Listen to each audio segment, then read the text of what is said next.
The following is a presentation on the UFSN network.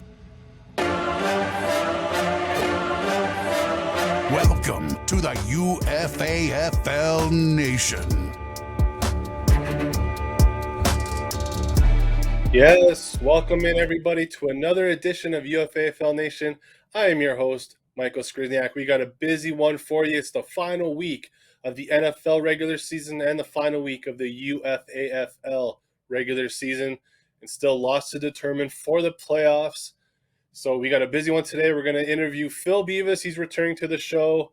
Hydra GM, you guys all know Phil. I like to call him the fill-in of the UFAFL. So we're going to have him on later on to talk about his team and his strategy going into the playoffs, because for you guys that don't know about the UFAFL, teams that are in the NFL playoffs are going to be drafted onto teams that make the playoffs. So there's a lot of strategy going on. We're going to break that down with Phil later on in the show. Plus, we have all the segments that you love. We'll get into that right now with the recaps and the previews, stock up, stock down, the best bet segment. So can't wait to get this show started. So first of all, you guys can follow me at Michael SKRZ on Twitter, along with the league at the UFAFL, and then the scouting department headed by Jamie Thomas and crew at UFAFL_scouting. If you have any questions about the league, you can email us at info@uffsports.com. And then the website's there at the bottom of the screen for any other info that you'd be interested in. And guys, don't forget to check out the store for the UFAFL. You can see the link right there at the bottom of the screen. I am repping one of the baby blue t-shirts with the UFAFL logo. I haven't decided yet if I want to put any random logos on there. Maybe I will for the champion. I'll put maybe their logo on, maybe a sweater or something for next year. But guys, please check out the items at the store. I know Christmas is past, but hey, Valentine's Day is right around the corner. So if you want to surprise the ladies or the other men in your life with something from the store, then there's plenty of options there. So don't forget to check that out. So let's begin with the NFL preview for this upcoming week. I know we usually like to do recaps, but with the games coming up just in a couple days, we might as well take a look because there are some interesting games this weekend in the NFL. We're going to start with the Chargers and Raiders playing in the win and you're in game, possibly.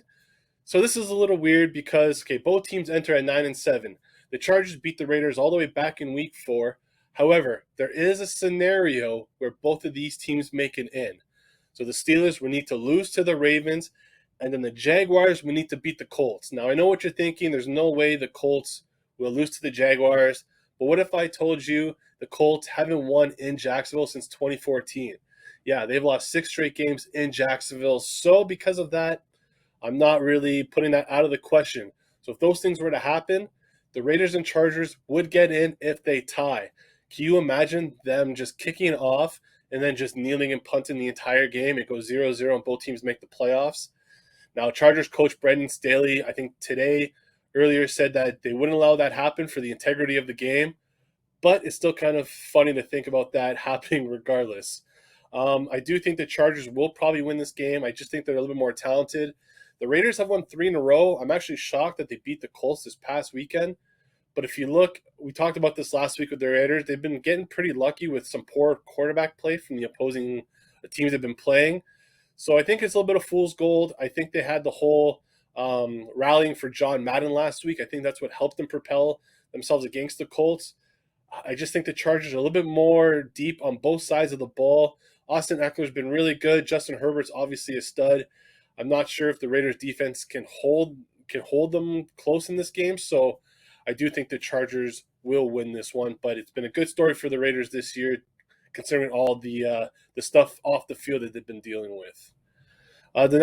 So what I want to look at next is that the AFC East and the NFC West champions have yet to be decided.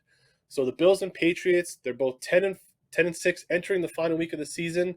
The Bills have the better division record, so right now they are leading the division and are in the driver's seat for the division crown. The Bills get the Jets in Buffalo.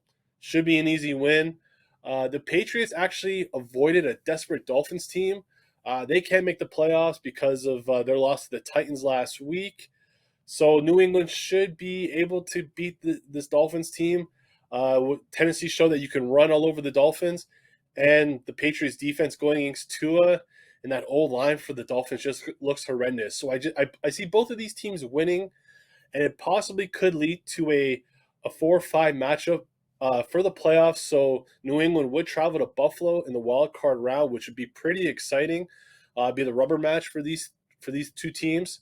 And then if you look at the Bengals as well, they could also possibly fall into that 4 seed if the Bills were to win. The Bengals have come out and said that Joe Burrow and Joe Mixon aren't playing this week. So like I said, so the AFC East is still being yet to be decided, and the Bills could either move up to possibly the 3 seed, they could stay in the 4 seed. So a lot of stuff to still happen there. And then the NFC West, the Cardinals can actually still catch the Rams with the win and a Rams loss this week. Cardinals coming off that big win over the Cowboys this past week. I didn't see that coming, especially with how shorthanded the Cardinals were and the way the Cowboys were rolling, especially on defense. Big win from the Cardinals. The Rams take on the 49ers this week. The Rams have already lost to the 49ers once this season. So we don't know. The 49ers are still playing for the playoffs. They haven't clinched a spot yet. So should be pretty interesting to see what happens there. I think the Rams should probably win. They're playing better right now. Odell Beckham Jr. has looked better in that offense. They're possibly getting Cam Akers back as well, which would be very helpful for the run game, even though Sony Michel has filled in pretty well for an injured Darrell Henderson Jr. So yeah, pretty exciting week 18 for the NFC West and for the NFC playoffs all around. And then the Titans, obviously they can clinch a bye with a win this week, and Derrick Henry returns to practice. We know the Packers clinched the bye in the NFC. Good luck to the NFC teams that have to go through Lambeau with the way that team is playing on both sides of the ball. Plus they're getting Jair Alexander back. Packers look really good. So yeah, the Titans, with that loss from the Chiefs this past weekend to the Bengals, the Titans were able to vault themselves into the number 1 spot. So they just have to beat Houston. Now, it's not a formality because we saw the Titans lose to the Houston Texans this year, when Tyrod Taylor played and Titans turned the ball over 5 times. As a fan, I'm definitely not counting this as an easy win, even though Vegas has it as a 10.5-point spread. If you remember last year, in the last week of the season, the Titans did go to Houston. Henry ran for 250 yards that game to get to the 2,000-yard mark, and they clinched the South in that game as well. So it's the second year in a row where the Titans can actually clinch something in Houston against a division rival. So good. It's a good story for the Titans. I know I'm a little bit biased, but Vrabel has to be considered maybe the favorite for Coach of the Year, considering all the injuries that they've had, and they've beaten a lot of good teams this year as well. But with Derrick Henry coming back for that playoff run, if they get a bye with 100% Derrick Henry, Titans are going to be a tough out for anybody in the playoffs, and they might not have to see the Chiefs into the AFC title game. So in a year where there's been so much parity and so many up and downs in the NFL this week, why not for the Titans to make the Super Bowl, especially with a healthy Derrick Henry? So let's move over. We want to do the UFAFL recap from the last week because there was a lot of exciting stuff going on. But first, we want to talk about Ja'Marr Chase and TJ Watt. They were the players of the week on both sides. Ja'Marr Chase, obviously, what a stud. 266 receiving yards plus 3 touchdowns. He's over 1,400 yards and 13 touchdowns on the year. I think he should win Offensive Rookie of the Year. I know some books have New England quarterback, Mac Jones as the favorite right now, but it's hard to argue against Chase what he's done. I know he had a little bit of a downswing in the middle of the season, but you just look at what he's doing for a Bengals team that actually outperformed their expectations. I think it's an easy decision, but we'll see what happens. And then TJ Watt, unbelievable 4 sacks against the Browns on that Monday night in Ben Roethlisberger's possible last game at Heinz Field. I think they sacked Baker Mayfield 9 times in that game overall. And now TJ Watt is just one back of Michael Strahan's sacks record in the season. I know it's an extra game, but it's still an impressive feat nonetheless. And TJ Watt might be the favorite for Defensive Player of the Year as well. So congrats to both those players for being Players of the Week. So let's get to the fantasy matchups from this past week. And I like to say, oh my Goff, for this past matchup, as Tom Brady leads the rage past the beast with 42 points. even without the services of Antonio Brown. I'm sure you guys all saw what happened in that game with that. So the Rage covered the spread. That actually helped me on my best bets segment as well. Daryl Williams filled in admirably for Clyde Edwards-Helaire, putting up 28 points, scoring 2 touchdowns. It's too bad for the Beast. Like, you lose by 31 points. That probably would have been offset by a QB, but unfortunately for them, Jared Goff didn't play, and they didn't have anybody else to fill in that position. The Beast had great contributions from their linebacking core. We'll see what happens for them in the offseason. Like, their playoff hopes are dead, so they could probably use a quarterback, maybe some depth at wide receiver for next year, but congrats to the Rage for getting the job done. And then I'd like to say long live the Kingsmen as the CanWest Gladiators suffer a humbling defeat. Yes, Mac Jones doubled up Andy Dalton and Antoine Wesley. Who? A kid from the Cardinals. I had no idea who this guy was. He scored 2 touchdowns as the Kingsmen upset the CanWest Gladiators, hurting their playoff chances. The Gladiators have lost 3 straight games and are now the 6th seed in the Madden Conference. And they have a date with the Legion, possibly right now in the playoffs. But the Legion defeated them by 120 points in Week 15. So aside from Jonathan Taylor, not many of their skill position players are in the playoffs right now. So it's going to be interesting to see how the Gladiators adapt going forward. And then I need to talk about this because the Doom, the Timberwolves, the Bounty Hunters, and the Blitz are all 9-7. It was a crazy week. The Timberwolves beat the Paradise Blackhawks by half a point. It came down right to the wire. It was an amazing thing to watch. The Blitz were upset by the Hammerheads to create this 4-team logjam in the Manning Conference. The Doom took care of business, and the Bounty Hunters lost to the Tiger Sharks. No real surprise there. So the Doom keep pace. They're just on the outside looking in because of head-to-head tiebreakers. They basically haven't beat anybody else that's 9-7 there in the Manning Conference. The Blitz stay in the 6th seed for now. The Timberwolves are on the outside looking in. So if you're the Hydra and you're the Tiger Sharks, you still don't know who you're going to play in the first round. The Timberwolves could still actually win the Manning North with a win and a loss to the Paradise Blackhawks. So, just like in the NFL, there's still a lot of maneuvering possibilities going on with the seeding here. So this Week 18 is going to be wild. So let's transition into the UFAFL preview because there's a couple matches to watch here. The Rage, they definitely need a win versus the Stormbreakers, and the Stormbreakers could actually jump to the 3 seed. The Doom, without Joe Mixon, who like I said previously, is out. They're going to hold him out. Taking on the Tiger Sharks, who could jump into the 2 seed. The Blitz, who have 4 straight losses, are going to take on the Crypto Warriors, who are on a 5-game losing skid as well. So something has to give there. The CanWest Gladiators, who are going to probably need Trevor Lawrence back in. Andy Dalton, I don't think will be playing. Justin Fields should be the starter for the Bears this week. So they need a win against the Resistance.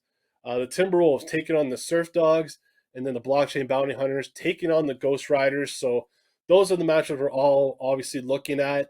There's also some other playoff implications as well, but that's more for seeding for the top seeded teams. No one's touching the 1 seeds on either side, so it's more so about these wild cards, and then the race for the Manning North is crazy as well. So should be a fun weekend of football, definitely. So let's get to the stock up and stock down portion of the show. My stock up, I didn't really believe in this guy at the start of the year. I thought he would have probably lost the starting job. But Devin Singletary, running back of the Buffalo Bills, owned by the Red Zone Dragons, has been excellent over the last month. So if you look over his last 4 weeks, he's averaging 15 carries a game. He's got touchdowns in his last 3 games. He had 2 on Sunday versus the Falcons. And what I didn't like about Singletary was I thought it would have been more of a 50-50 split with him and Zach Moss, because I thought Moss would have been like the short yardage guy, more of the goal line guy. And even I thought because of his bruising mentality in Buffalo, when they either have to kill clock because they've run up the score so much, or because of the cold weather games. But that's not the case. Singletary has seen an 81% of offensive snaps over the last month. So I like his stock up even going forward into the offseason, because I think that Singletary is proving that even if he might not be a total 3-down guy, he's proving his worth to the Bills because he can catch the ball out of the backfield. and if you can give it to him on first and second down as well. So I still think the Bills will probably address the situation in the offseason. Will Zach Moss still be with the team? It's possible because he's on that rookie contract. He's not costing them a whole lot. But remember, they brought in Matt Breida over the offseason. So I just feel like you don't want Josh Allen running the ball as much as he does, because one of these days he's going to take a shot and he might not get up right away. He takes some big shots. Like, I was watching that Falcons game. He falls on his neck. He falls on his shoulder a couple times. He's not afraid to try to truck stick somebody. But when you're a quarterback, when you're watching it, you get kind of scared for these guys. So I'm not sure about the Bills, how they will address the running backs in the offseason.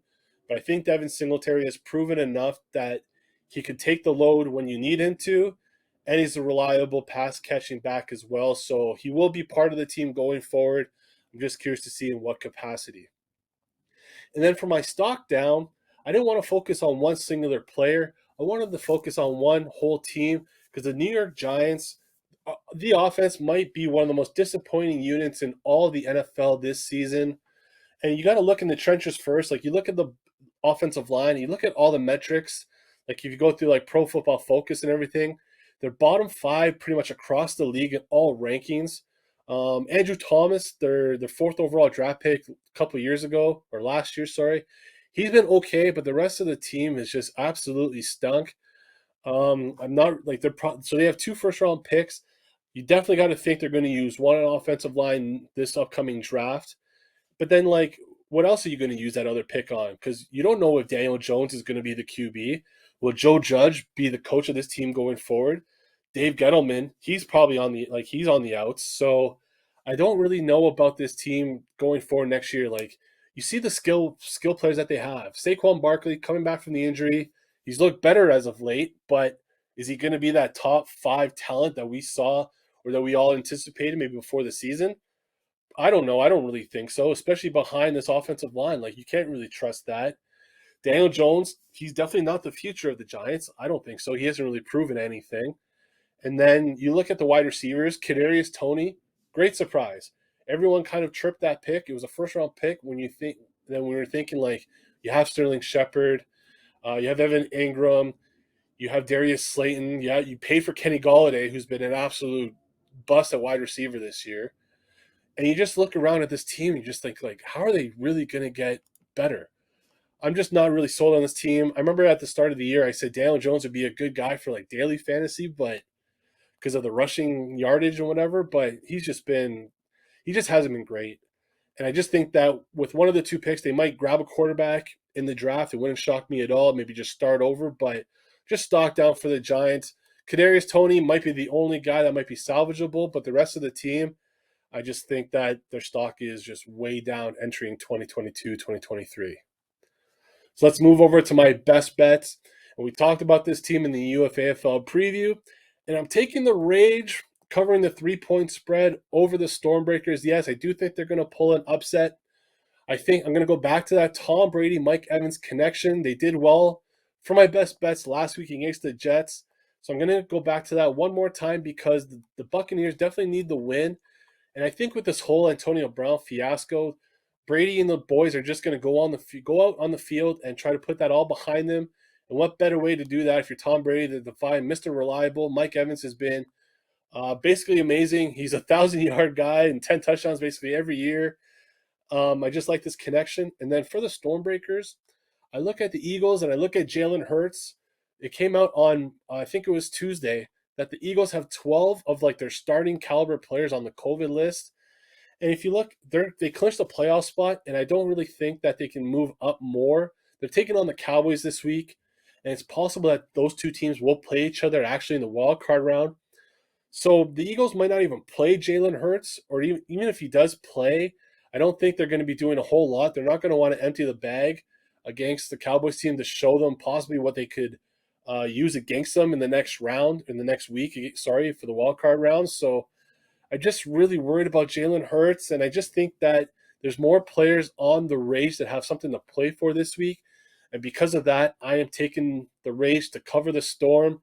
Sorry, Mike and the Stormbreakers, but I think you guys are going to be in the playoffs. Don't worry about that. Team's looking good, but the Rage need this win. Tom Brady and those boys, I think, are going to put up a lot of points. So I expect the Rays to win out this week.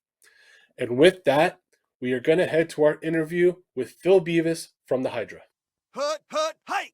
Joining UFAFL Nation. You guys have seen him before. I like to call him the fill-in of the UFAFL. It's Phil Bevis, general manager of the Hydra. Philip, how are you doing today, sir? I'm doing great. Great to be here. Thank you for joining. I know, I'm surprised you guys even have internet right now in Tennessee with the snowfall. Thought maybe you would knock out some of your towers and whatnot, maybe knock out your power. But hey, you're here, so thankful for that. Right? Yeah, everything's shut down. Well, Everybody's inside, and hey, that's good for you because now you can just stay inside and decide what you're going to do for the playoff run. So you're 13-3. You're the Manning West champions. Congratulations. You're second seed in the Manning Conference.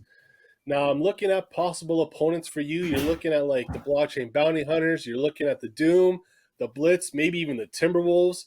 Is there any team that you would prefer to play in the playoffs? Does it really matter to you? How are you approaching possible week 1 matchup in the wildcard round? realistically, a lot of it's going to be kind of almost starting over. You're going to retain minimal players, but most of it's going to come from that first round draft. So yeah, no team's going to come in just on top. The only real advantage you're going to have is draft position.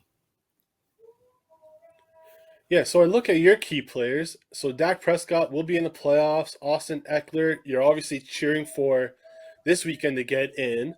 Marcus Golden, Tyreek Hill to be in the playoffs. Center Rodney Hudson. All these guys are definitely going to be in the playoffs.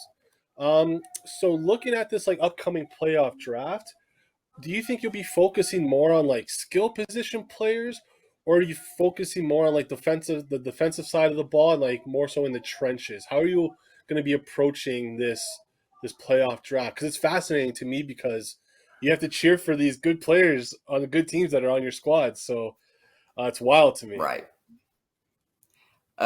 Personally, without letting too much out, I'll probably be looking skill players. Majority of my receivers and running backs are going to be out of the playoffs, so I'll retain one receiver, one running back kindly. And yeah, we'll be going skill wise probably. Yeah, no, that makes a whole lot of sense, man. Just because like it's so hard for me to decide where you would want to go because for defensive players, you can't always. It's so hard for me to predict defensive points. You don't know which guy's going to get the sack. You don't know a fumble, like a pick six, a fumble return for touchdown. It's very hard to predict that. So like you can have a Harold Landry, for example, for the Titans, who might get sacks, but he might also only play one game. So you might not want to take on that challenge, right? So I think skill players for your team, like just from my point of view, would make a lot of sense because with Tyreek Hill, you're probably going to get more than one game. With Dak Prescott, you're probably going to get more than one game. So I'm just guessing you'd want to focus more on the offensive side of the ball. Am I crazy for thinking that? Not at all. And yeah, as a Cowboys fan, we hope for at least more than one game out of Dak. Yeah, you would hope so, right? So, like, you guys are playing against the Eagles this week. You have a chance to play the Eagles in the first round of the wild card. Would that be the matchup? Because I'm guessing you'd want to avoid the NFC West loser. Because I just saw what happened to the Cardinals, and you guys didn't really look good at all. Zeke Elliott looking kind of slow out there. Yeah, and I personally haven't been impressed with him all season. Big Dak fan, not so much on Zeke in the last year or two, but I personally think this will be the last year that he carries the workload. Yeah, that makes sense. Tony Pollard obviously has looked good. Sad news for Michael Gallup, third receiver. He tore his ACL. He's heading to free agency. I know he wasn't going to come back with the Cowboys, but that's a big loss for the playoffs. So that means more Dalton Schultz and probably more, even more so leaning on the ground game Pollard will probably catch the ball a couple more times, and Zeke as well. So, Phil, going into the offseason, I know you obviously got the playoffs on the mind. Any direction for your boys? Like, are there any spots? Like, are you looking more for the linebacking core? Are you looking more skill players? Is there a spot on your team that you're going to be looking to improve on in the offseason? Right now, I think our main objective is going to be to try to push out some of the older skill guys and try to bring some younger skill guys in. And yeah, build on the defense for sure. I'm really happy with the linebacker core I ended up with. They've actually been putting out some points. Defensive line's been very decent. So, yeah, I spent a lot of time wide receiver wise, and I'll probably shuffle some of them around, try to push some of the older guys out, and try to get some young rookies in. Yeah, no, that makes sense. You obviously have some studs at your skill positions, like Tyreek. He's not going anywhere. Eckler's got, you would hope, a couple more years in him, and Dak as well. Dak should be, as long as he's healthy, really good. Marcus Golden, I know eventually we're going to be doing a kind of like an award type thing where I look at the best values for guys and who came out of nowhere and like really pushed some guys over the top. And you look at a guy like Marcus Golden, man, he's had some games where he's put up like 30 plus points for your team. Kind of came out of nowhere. So I can understand why you feel comfortable with the linebacking core. But man, I don't think you have a whole lot to do this offseason. You're obviously in better shape than most of the teams in this league. So Phil, thank you once again for taking the time today. I know you're going to be watching all week. You're going to be seeing who you're taking on in the first round, and then this playoff draft is like, it's wild to me, man, because just to see the direction on certain teams, some of the higher up teams, they're going to lose a lot of their good players because they won't be in the playoffs. So it's going to be fascinating to see the strategy from all of the managers in this league. So get cracking, man. Get to the books. I know you can't probably go outside, so get your research started early. Good luck this week. Good luck in the playoffs, and we'll chat soon down the line. I appreciate it. All right, and that will be it for this episode of UFAFL Nation. Thank you guys for tuning in. It's going to be an exciting Week 18, final regular season. Go Titans. Let's get Derrick Henry on a decent team for the playoff run. Don't forget to check out the UFAFL store. Thank you to Annie Mack and Darren Bates for hooking me up with this sweet UFAFL t-shirt. You can find this. You can put your own logo on another shirt like this. It's super comfy.